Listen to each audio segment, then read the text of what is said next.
नमस्कार मंडळी. लग्नानंतर होईलच प्रेम या मालिकेच्या आजच्या पुढील भागात आपल्याला असं पाहायला मिळालं. आता मानिनी काकू इकडे आर्याला म्हणत असतात, जेव्हापासून मला समजलंय ना की माझ्या मुलाचं आणि सुनेचं बाळ तुझ्या पोटात आहे, तेव्हापासून तू मला आणखीनच आवडू लागली आहेस. असं बोलल्यानंतर मात्र आर्याला खूपच भारी वाटतं.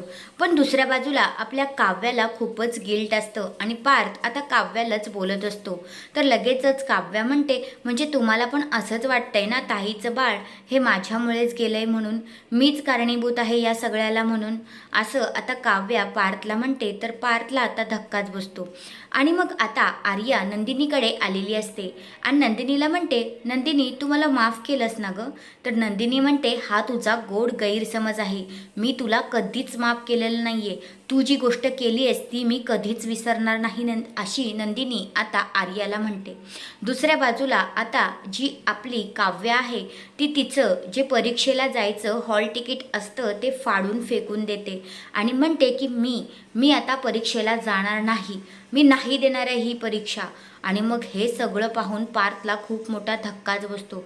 पार्थ म्हणतो, अहो काव्या तुम्ही हे काय केलं? तर हा आहे आजचा पुढील भाग. तुम्हाला कसा वाटला ते कमेंट करून नक्कीच सांगा. धन्यवाद.